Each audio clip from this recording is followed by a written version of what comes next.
Hey guys, what's going on? What's Melon back again, and today I'm going to be bringing you a video showing my 10 most underrated Pokemon from the new season of Go Battle League. This is just going to be Great League. I know it's not available, or at least the Open Great League isn't available at the time of me making this, but I wanted to make this video. Just before I begin, I gotta say, this past weekend was pretty crazy for me with the Research Day and the Lapras Gigantamax Day. Let me know what you guys thought about those events. I generally love the Research Days where there are 4 Pokemon available. And in terms of the Lapras Gigantamax, I live in a city, so I can, pretty easily do them. But my girlfriend who was doing them with me got a Shundo on her first one, and then a 98 on the second one. The 98 wasn't shiny, but it was still her craziest event ever. She also got a shiny Shadow Regice from one raid, and then I think she hatched a shiny as well. And we're free to play, so she was just getting the craziest stuff of all time. So let me know what you guys thought about those events. But we're going to start things off, and underrated is subjective, but the way I'm going to try to qualify underrated is that it's outside of the top 100 on PvPoke. We all understand there are limitations to the rankings on PvPoke, but it's the best we can really do with coming to a consensus about what Pokemon are, ranked and what is actually overrated versus underrated, etc. So I'm going to go with anything outside of the top 100. At 105, you have something that I think people can generally agree is pretty strong, albeit it's anti-meta. And that's Typhlosion, specifically the Shadow variant. Now you can see that Typhlosion's stat product is not super great. It's only 1675.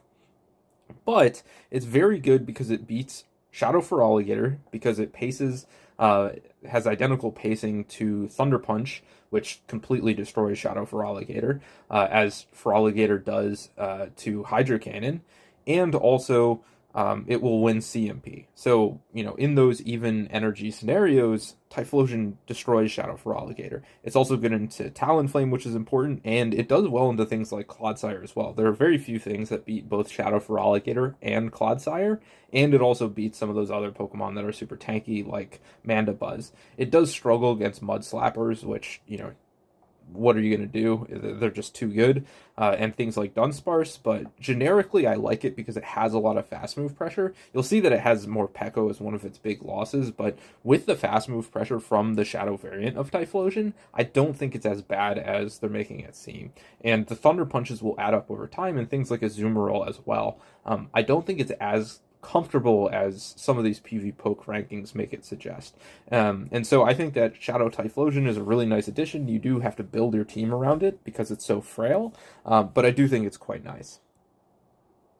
The second one is also a frail Shadow Pokemon. It's Dragonite, the Shadow version at 118.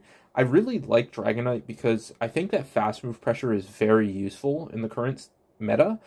Things like, for example, more Peko are so dominant when there isn't fast move pressure because they can just spam out Psychic Fangs, spam out Aura Wheels, and eventually either debuff you or buff themselves to the point where they just can completely destroy you regardless of typing if you don't have fast move pressure. And so I think Shadow Dragonite's very nice because it has a huge amount of fast move pressure, and then also the flying subtyping makes it good into Mud Slappers. And so I think the combination of that is very, very nice. It beats things like Shadow Feraligatr, beats things like Gastrodon, Superior, which are all extremely common in the current meta. And so even though it's not ranked as highly, I think it's quite nice. Now, there are still some, hard counters, and Azumarill completely destroys it. Dunsparce does well. But I think that overall, it still has a place, and if you put it on the lead, it can get some really, really nice leads that it's super dominant in. And even with something like Dunsparce, if it gets superpowers, one, you can, bait with Dragon Claw, but two, the superpower does huge damage. And so the main threats, I think, to these frail, very damaging Pokemon are things like Azumarill, in the case of Shadow Dragonite, where they can do damage to you and usually one-shot you with a charge move, but you can't damage it. And so, with the exception of Azumarill, I think that there aren't a whole lot of things that can handle Shadow Dragonite quite well. Next up, we have Oranguru. This is one of my personal favorites. It's something that I've liked for a couple of seasons now, and one of the big reasons is because it beats the Shadow Feraligatr Clodsire core, and it also beats Azumarill, which are three of the most common Pokemon that you see.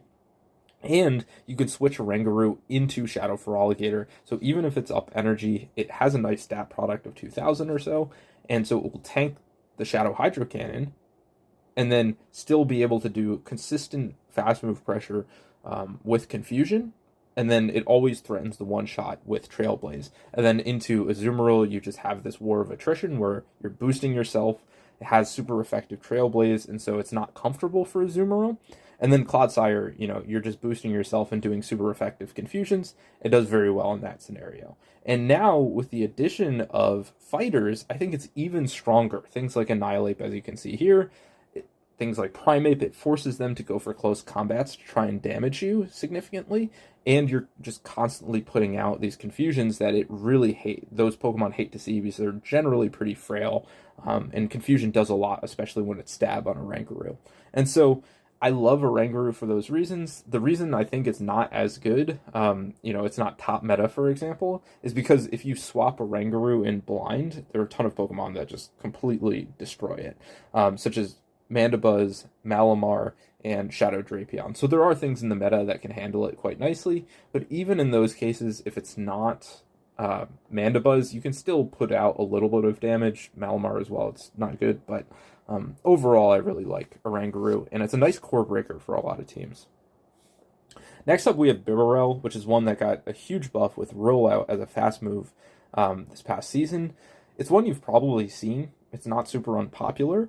And the reason is it beats Feraligatr, it beats flyers like Talonflame pretty badly, and it also does well in just some pretty random matchups where they can't do super effective damage to you. For example, Dunsparce, Azumarill, Mandibuzz, where you just charge very quickly, and Bibarel actually does a considerable amount of damage, and its stat product isn't so bad that it can't take a move as well. And so it charges quickly, outputs a lot of damage, and it has kind of this unique typing where if they don't align a fighter onto you or an electric type onto you, you could do quite well.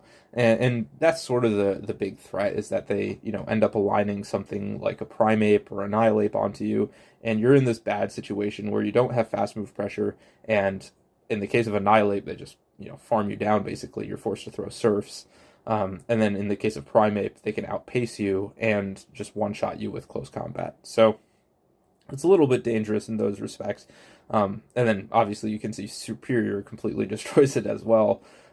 But I think it's a decent Pokemon and a nice core breaker. What I've seen it used to do is they bait you, or they try to bait out a fighting type by putting something like Dugong where they have a lead. They safe swap Dugong, and then they try to bait out your Annihilate or your Primeape or whatever. And then now that they've cleared the fighter, they have this Bibarel in the back that generally can do quite well once the fighter has been removed from the equation. So I see a lot of that. Next up, we have Shadow Nidoqueen. This Pokemon has a lot of fast move pressure. It was really good in previous seasons. It's not as good anymore, but I think with Shadow Poison Jab, you can just accumulate a lot of damage. It's very good into things like Azumarill, and a lot of Pokemon don't like to take Poison Fang from it, where Poison Fang is damaging enough that people will sometimes have to shield it, and also, once they've shielded it, you just can do even more fast move pressure. And the coverage is really nice because Earth Power allows for, huge damage onto Pokemon like Clodsire, and even Pokemon that aren't necessarily resisting the Earth Power.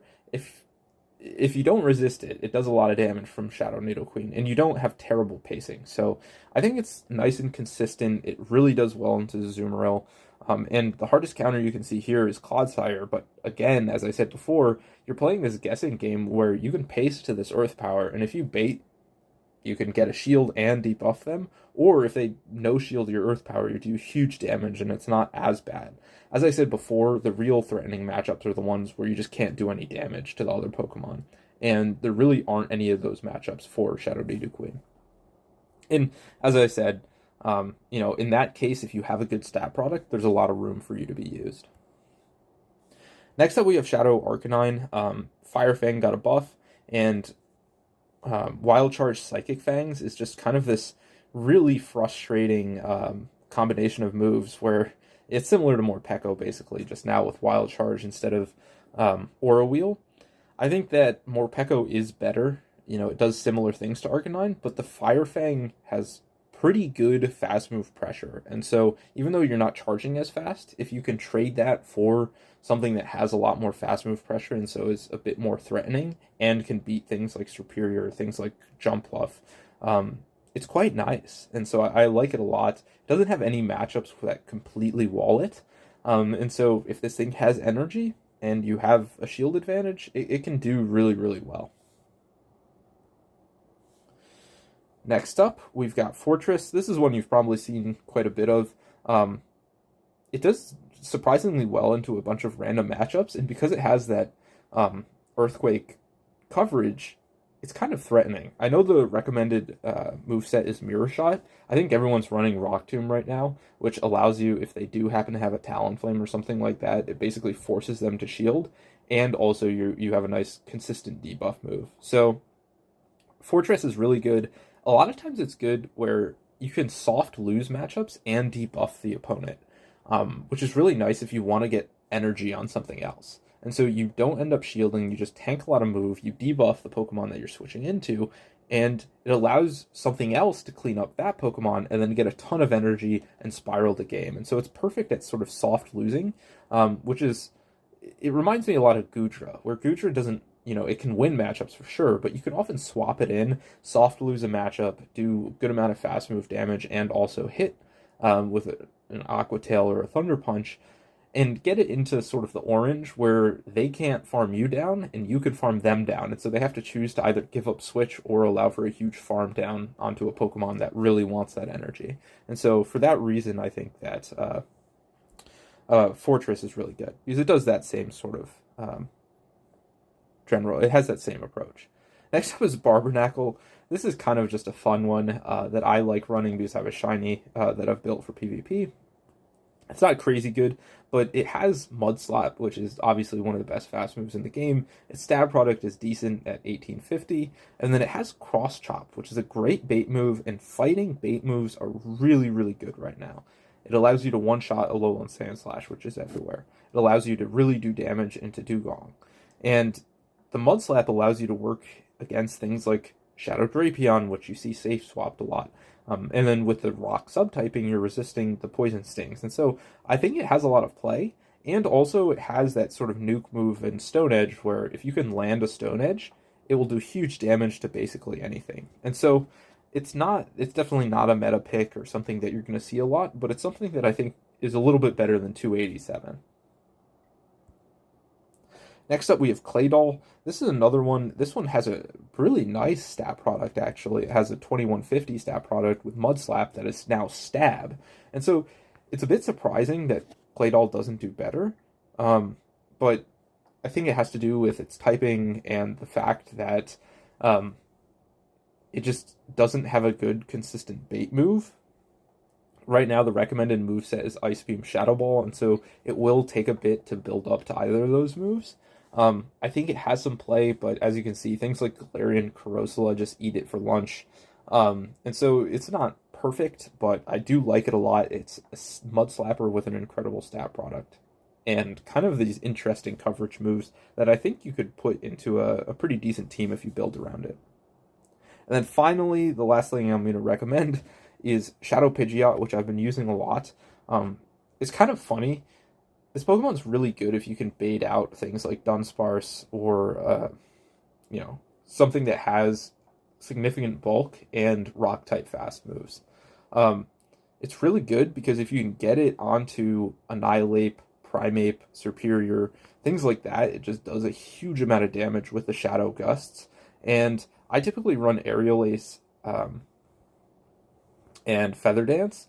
Feather Dance versus Brave Bird, you can argue either one. I like it because I think I'm already doing enough damage with Aerial Aces and the fast move of Gust that it is nice to have this sort of nuke Brave Bird that threatens anything with, the Shadow. But I like the baits of Feather Dance where you can just debuff something and it gives you a bit more utility. So it's a Pokemon that I would try out, and if you could somehow run a team where you trap fighting types, I think that Pidgeot is sort of the perfect Pokemon to use. Has a nice fast move pressure into them. So hopefully you guys did enjoy. If you did, make sure to drop a like. It's been your boy Watomar Melon. Subscribe, and I'll see you guys in the next one. Peace out.